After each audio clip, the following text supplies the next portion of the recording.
رحمت کبریا بہر خلق خدا بن کے ایک آسرا آ گیا آ گیا.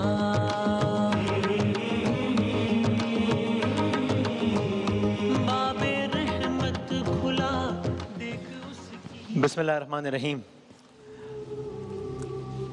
اللہم اجرنا من النار. ہم اس سیگمنٹ میں موت کے حوالے سے کہ موت کے بعد انسان نے کن کن مراحل سے گزرنا ہے آپ کی خدمت میں عرض کر رہے ہیں. تو آج آپ ذرا قصہ سنیے, ایک بادشاہ کی موت کا عبرتناک قصہ سنیے. چونکہ اس وقت ظاہر ہمارا عنوان وہی ہے تو ہم اسی عنوان سے مختلف مراحل بھی عرض کر رہے ہیں اور مختلف واقعات بھی عرض کر رہے ہیں. تو ایک ایسے بادشاہ کی موت کا عبرتناک قصہ سنیے جو واقعہ قرآن مجید میں ہے. اور ایسا بادشاہ جس سے اپنی دولت پر بہت گھمنڈ تھا, بہت ناز تھا اسے اپنی دولت پہ.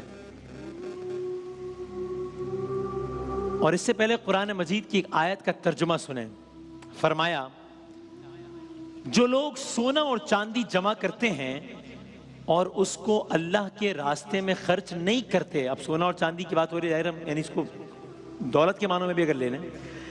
فرمایا جو لوگ سونا اور چاندی جمع کرتے ہیں اور اس کو اللہ کے راستے میں خرچ نہیں کرتے ان کو اس دن کے دردناک عذاب کی خوشخبری سنا دو جس دن وہی مال وہی دولت دوزخ کی آگ میں خوب گرم کیا جائے گا اور پھر اس سے ان کی پیشانیاں, ان کے پہلو اور ان کی پیٹھیں داغی جائیں گی اور کہا جائے گا کہ یہ وہی مال ہے جو تم نے اپنے لیے جمع کیا تھا, سو تم جمع کرتے تھے, اب اس کا مزہ چکھو. تو وہ ماں انسان دیکھے گا کہ وہ مال جو دولت جس کو کمانے میں وہ ناجائز ذرائع کا بھی اگر خیال کوئی نہیں کر رہا تھا تو دیکھیے گا کہ اس نے ایک طرف اتنی ایفرٹس کی اس مال کو کمانے کے لیے اور دوسری طرف اس مال کے نتیجے میں اس کے ساتھ یہ ہوگا. واقعے پر آتے ہیں. ایک شخص ہے, نام ہے قارون. دور ہے حضرت موسیٰ علیہ السلام کا. آپ سب داستان حضرت موسیٰ علیہ السلام میں سن چکے ہیں کہ جو بادشاہ فرعون تھا وہ کس طریقے سے بنی اسرائیل پر یعنی کہ موسیٰ علیہ السلام کی قوم پر کتنے ظلم ڈھاتا تھا. آپ جان چکے ہیں. یہ قارون کون تھا؟ یہ فرعون کا آدمی تھا یا بنی اسرائیل سے تھا؟ حیرت انگیز طور پر قارون خود بنی اسرائیل سے تھا لیکن فرعون کا آدمی تھا. نہ صرف یہ کہ بنی اسرائیل سے تھا, حضرت موسیٰ علیہ السلام کا رشتہ دار تھا. یہ نہ صرف یہ کہ رشتہ دار تھا, میں نے پڑھا کہ بہت خوش الحانی سے توریت کی تلاوت کیا کرتا تھا. اس بنا پر اسے ایک لقب دیا کہ منور کہتے تھے اسے, منور. مگر اس کی دولت پر گھمنڈ نے اسے تباہ و برباد کر دیا تھا. اور اس کو اپنی دولت پہ کتنا گھمنڈ تھا, کتنا غرور تھا کہ صرف یہ بتانے کے لیے کہ میرے پاس زیادہ ہے, یہ اپنی قوم پر, بنی اسرائیل پر, اپنی قوم پر برتری کے اظہار کے لیے یہ معمول سے ایک بالشت زیادہ لباس پہنتا تھا. یعنی عجیب مینٹیلٹی کہ جتنے لباس کی ضرورت ہوتی تھی اس سے کچھ زیادہ پہنتا تھا بتانے کے لیے کہ میرے پاس بہت ہے. اتنا زیادہ گھمنڈ تھا. اور تھا فرعون کی سائٹ پر. جس طرح کہ ہوتا ہے کہ بادشاہ اکثر جس قوم پر ظلم بھی کر رہے ہوتے ہیں اس قوم کے بھی امیر اور بااثر لوگوں کو اپنے ساتھ ملا لیتے ہیں. تو آپ کہہ لیں کہ یہ بنی اسرائیل میں فرعون کا ایجنٹ تھا قارون. مال و دولت کتنا تھا یہ سنیے. قارون کے پاس کتنا پیسہ تھا. ہم محاورتاً بھی کہتے ہیں نا بھائی بڑے پیسے آ گئے تھے, کیا قارون کا خزانہ لگ گیا ہے کیا, یہ کہتے ہیں نا. تو یہ ٹھیک ہے محاورہ ہے بالکل. اس لیے کہ یعنی قارون کی دولت اتنی تھی کہ اس کو ضرب المثل ہونا چاہیے. کتنا مال اور دولت تھا قارون کے پاس؟ اتنا مال اور دولت تھا جتنا سوچا جا سکتا ہے, اتنا تھا بے حساب. اور یہ میں نے روانی میں جملہ نہیں کہہ دیا کہ اس کے بعد اتنے پیسے دے, اتنا مال و دولت ہے جتنا سوچا نہیں. آپ قرآن مجید کی ایک آیت کا ترجمہ سنیں, قرآن کی آیت کا ترجمہ سنیں. ہم نے اس کو, قارون کی بات ہو رہی ہے, ہم نے اس کو اتنے خزانے دیے تھے کہ ان خزانوں کی چابیاں ایک طاقتور جماعت کو اٹھانا مشکل ہو جاتی تھی. یہ قرآن کہہ رہا ہے بھائی کہ اتنے خزانے دیے تھے کہ ان خزانوں کی چابیاں, خزانے نہیں, خزانوں کی چابیاں ایک طاقتور جماعت کو اٹھانا مشکل ہو جاتی تھی. یعنی جب چلتا تھا تو اس کے خزانے کے اٹھانے کے لیے سواریاں نہیں ہوتی تھی, خزانے کی چابیاں اٹھانے کے لیے سواریاں ہوتی تھی. اتنا پیسہ تھا اس کے پاس. اب ہم ساتھ ساتھ ذرا قرآن مجید کی بھی کچھ آیات تاکہ ہمیں ان آیات کا بھی حوالہ ملتا جائے, لطف بھی آئے قرآن پاک پڑھنے کا. تو جب یہ کرتا تھا قارون تو اس کو اس کی قوم کے کچھ لوگ سمجھاتے بھی تھے، نصیحت بھی کرتے تھے کہ ایسا نہ کرو. میں آیت نہیں بتاتا ہوں، ایک آیت کا ترجمہ ہے اتراؤ مت، یعنی یہ قارون کی قوم کے لوگ قارون کو کہہ رہے ہیں اتراؤ مت، خدا اترانے والوں کو پسند نہیں کرتا. یہ قرآن کے الفاظ ہیں. تو یہ جواب دیتا تھا انہیں. کیا جواب دیتا تھا وہ بھی قرآن نے بتایا. کہتا تھا یہ مال یہ دولت مجھے میرے علم کے زور سے ملا ہے. یعنی کہتا تھا میری اپنی، یہ بھی قرآن کے الفاظ ہے، مجھے میرے علم سے ملا ہے، میرے علم کے زور سے ملا ہے، مجھے میری عقل کے زور سے ملا ہے. یہ مفہوم ہے آیت کا.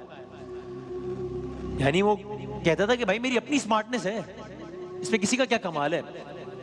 یعنی یہ سوچ لیں کہ اگر آج بھی کسی کو یہ لگتا ہے نا کہ اس نے اپنا مال، اپنی گاڑی، اپنا گھر، اپنا بنگلہ، اپنا بزنس، اپنا بینک بیلنس، اپنی جائیداد اپنی عقل کی بنیاد پر بنائی ہے، اپنے علم کی بنیاد پر بنائی ہے، تو وہ قارون کی سوچ پہ عمل پیرا ہے. قارون کہتا تھا یہ کہ جب اسے نصیحت کی جاتی ہے تو کہتا تھا بھائی میں کیوں نہ اتراؤں، میں نے تو بنایا ہے، میرا مال میری مرضی. کہتا تھا کہ اللہ نے اتنی دولت مجھے اس لیے دی ہے کہ اللہ کو معلوم ہے کہ میں اس کا مستحق ہوں، میں ڈیزرو کرتا ہوں. یہ اگر میں اللہ کی نظر میں پیارا نہیں ہوتا تو مجھے نہ دیتا. اور اس بدبخت کا عالم یہ تھا کہ موسیٰ علیہ السلام کی دشمنی میں یہ اس حد تک چلا گیا تھا، اس حد تک چلا گیا تھا کہ اس نے، یعنی دہراتے ہوئے بھی انسان محتاط رہے، کہ اس نے ایک بدکار عورت کو اس بات پر تیار کیا قارون نے کہ وہ نعوذ باللہ خدا کے نبی پر تہمت لگائے موسیٰ علیہ السلام. یہاں تک کہ ایک مجمع میں ایک روز جب موسیٰ علیہ السلام اپنی قوم کے ساتھ بیٹھے تھے، واعظ و نصیحت فرما رہے تھے، تو اس بھرے مجمع میں اس عورت نے اٹھ کر موسیٰ علیہ السلام پر تہمت لگانے کا گھناؤنا عمل انجام دیا. موسیٰ علیہ السلام نے اس عورت کو بلایا، اس کو خدا کا واسطہ دیا، اور اس کی اس تہمت کے نتیجے میں اس کو ہمیشہ کی جہنم کی وعید سنا کر اپنے سے انداز میں پوچھا کہ سچ سچ بتا کہ تو نے یہ بات کیوں کہی. بس اللہ نے اس عورت کے دل میں خوف پیدا کر دیا، روب میں آ گئی، اور اس نے بھرے مجمع میں اعلان کیا کہ حضرت موسیٰ علیہ السلام یقیناً پاک باز ہیں، مجھے تو قارون نے اپنا بے پناہ مال دے کر یہ بات کہنے پر مجبور کیا تھا کہ میں تہمت لگاؤں موسیٰ علیہ السلام پر. اس حد تک شکی تھا یہ. تو ایک مرتبہ یہی قارون موسیٰ علیہ السلام کے پاس سے گزرا اپنے لشکر کے ساتھ. موسیٰ علیہ السلام اپنی قوم کو نصیحتیں فرما رہے تھے، بات کر رہے تھے. اب آپ یہ سوچیں جس کی دولت کا یہ عالم تھا کہ اس کی چابیوں کے لیے سواریاں درکار ہوتی تھی، اس کے قافلے کا کیا عالم ہوگا، کیسی شاہانہ سواری ہوگی، لوگ آگے پیچھے ہوں گے. آج کل کے الفاظ میں کو پروٹوکول، دولت کا بھرپور مظاہرہ، پیسے کا دکھاوا، شان شوکت، شور شرابہ، دور سے معلوم ہو کہ کوئی عظیم الشان سواری آ رہی ہے. اس انداز سے اس عالم میں قارون وہاں سے گزر رہا ہے. تو یہ قارون گزر رہا ہے اور موسیٰ علیہ السلام اپنی قوم کے ساتھ بیٹھے ہیں. تو ہوتا ہے نا، ہم جب عام طور پہ جب کبھی دو لوگ بات بھی کر رہے ہیں، سڑک پہ کوئی بڑا سا قافلہ گزرتا ہے تو سب ایک لمحے کو متوجہ رہتے ہیں کہ یہ. تو موسیٰ علیہ السلام بیٹھے ہیں، قارون کا قافلہ وہاں سے گزر رہا ہے. جب گزرا تو وہاں جو موسیٰ علیہ السلام کے ساتھ بھی لوگ بیٹھے تھے وہ دیکھتے ہی رہ گئے، دم بخود رہ گئے. قرآن مجید کی آیت کا ترجمہ سنیں. ایک روز قارون بڑی آرائش کے ساتھ اور بڑی ٹھاٹ سے اپنی قوم کے سامنے نکلا تو جو لوگ دنیا کی زندگی کے طالب تھے کہنے لگے کاش ایسا مال ہمیں بھی ملے، قارون تو بڑا نصیب والا ہے. یعنی موسیٰ علیہ السلام کے ساتھ جو لوگ بیٹھے ہوئے تھے وہ دیکھ کے دم بخود رہ گئے اور کہنے لگے کہ کیا بات ہے، کیا کہنے ہیں، اگر ہمیں بھی ایسا مال مل جائے کیا کہنا، کتنا خوش نصیب ہے قارون. تو جب یہ ہوا تو وہیں پر جو کچھ اور لوگ بیٹھے تھے موسیٰ علیہ السلام کے ساتھ، انہوں نے سمجھایا بھی کہ اچھے انسان کے لیے اللہ تعالیٰ کے پاس جو اجر ہے وہ قارون کی دولت سے بہت بڑھ کر ہے. بہرحال حضرت موسیٰ علیہ السلام نے قارون سے پوچھا، اس کو روکا اور اس سے پوچھا، کیونکہ وہ جس انداز سے گزر رہا تھا ایک بڑے معنی خیز انداز سے. تو موسیٰ علیہ السلام نے قارون سے پوچھا قارون تو نے ایسا کیوں کیا، اس انداز سے کیوں گزرا یہاں سے. اب آپ جواب سنیں اور اس کی جرت دیکھیے قارون کی. نعوذ باللہ کہتا ہے موسیٰ علیہ السلام بات یہ ہے کہ اگر آپ کا یہ دعویٰ ہے یا اگر بات یہ ہے کہ نبوت کی وجہ سے مجھ سے افضل آپ ہیں تو اس مال دولت شان شوکت سواری خزانے کی وجہ سے آپ سے افضل میں ہوں. اگر اس کی وجہ سے آپ افضل ہیں نبوت کی وجہ سے تو دولت کی وجہ سے میں افضل ہوں. کچھ روایات میں یہاں تک آیا کہ وہ یہیں پر خاموش نہیں ہوا بلکہ اس نے باقاعدہ موسیٰ علیہ السلام کو چیلنج کرنے کی جسارت کی. کل اس نے تہمت کی جسارت کی تھی, آج یہ کھلے عام چیلنج کرنے کی جسارت کر رہا ہے. کیا چیلنج کیا؟ کہتا ہے موسیٰ آپ اگر چاہیں تو ایک کام کیا جا سکتا ہے. کیا کام؟ ایسا کرتے ہیں ہم دونوں ایک دوسرے کے خلاف بدعا کرتے ہیں یا ایک دوسرے کے حوالے سے کچھ کہتے ہیں, پھر دیکھتے ہیں کس کا کہا پورا ہوتا ہے. اس کو اتنا یقین تھا کہ میرے پاس اتنا مال دولت ہے کہ کسی کے کچھ الفاظ میرا کیا بگاڑ لیں گے, کیونکہ جہاں میرا کچھ بگڑنے لگے گا وہاں میرا مال دولت کارندے سواریاں خزانہ سب آ جائیں گے مجھے بچانے کے لیے, تو کسی کے کچھ الفاظ سے میرا کیا بگڑ جائے گا. تو اس نے خود چیلنج کیا کہ آئیں ایک دوسرے کے خلاف کچھ الفاظ کہتے ہیں, دیکھتے ہیں کون کس کا کیا بگاڑ سکتا ہے. موسیٰ علیہ السلام میدان میں نکلے, وہاں سے قارون بھی میدان میں نکلا. یہاں موسیٰ علیہ السلام کے چاہنے والے تھے, وہاں قارون کا لشکر تھا. اس بدبخت نے موسیٰ علیہ السلام کے خلاف کچھ دعا کرنے کی جسارت کی. ظاہر ہے کہ وہ دعا پوری نہیں ہوئی. اب موسیٰ علیہ السلام نے لبوں کو جنبش دی. موسیٰ علیہ السلام گویا ہوئے. کیا کہا؟ کہا خداوندہ زمین کو حکم دیجئے کہ میری اطاعت کرے. اللہ تعالیٰ کے حکم سے ایسا ہی ہوا. اب موسیٰ علیہ السلام کی اطاعت کرنے لگی زمین بحکم خدا.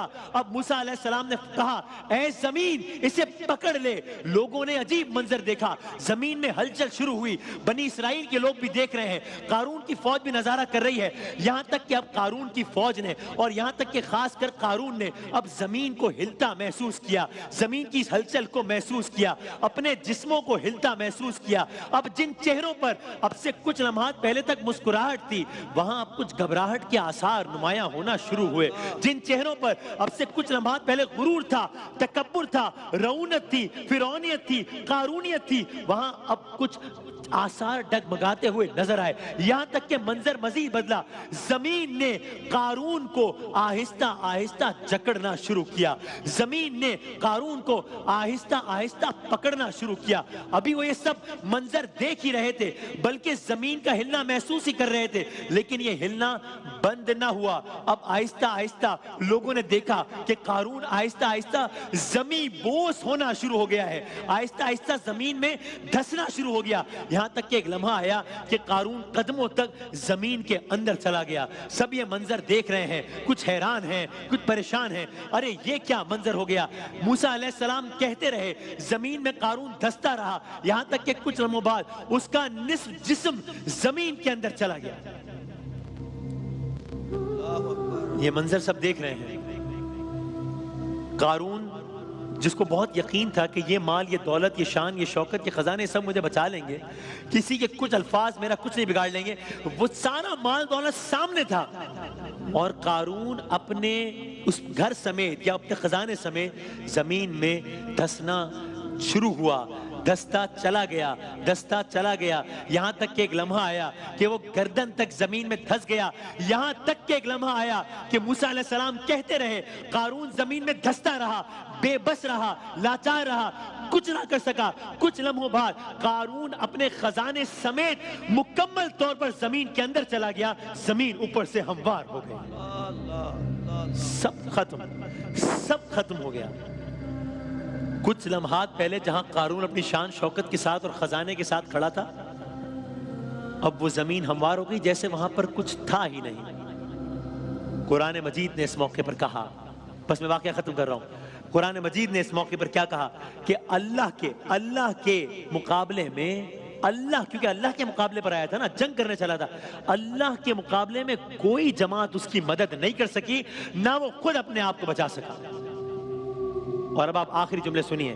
آپ کو یاد ہے نا کہ کچھ لوگوں نے قارون کی سواری دیکھ کر دل میں تمنا کی تھی کہ کتنا خوش نصیب ہے قارون, کاش ہمارے پاس بھی اتنی دولت ہوتی. پھر قرآن کی طرف آئیے کہ پھر قرآن مجید نے کیا کہا. سب نے کہا تھا نا قارون کتنا خوش نصیب ہے. قرآن نے جس طرح قارون کے دھسنے سے پہلے ان لوگوں کی کیفیت بیان کی تھی, ویسے ہی قارون کے دھسنے کے بعد بھی ان لوگوں کی کیفیت بیان کی. اب آیت کا مفہوم سنیے. فرمایا وہ لوگ جو اس کے رتبے کی تمنا کرتے تھے وہ کہنے لگے, ہائے شامت, ہائے بدبختی, خدا جسے چاہتا ہے رزق دیتا ہے, جس پر چاہتا ہے رزق تنگ کر دیتا ہے. اگر خدا ہم پر احسان نہ کرتا تو ہمیں بھی دھسا دیتا.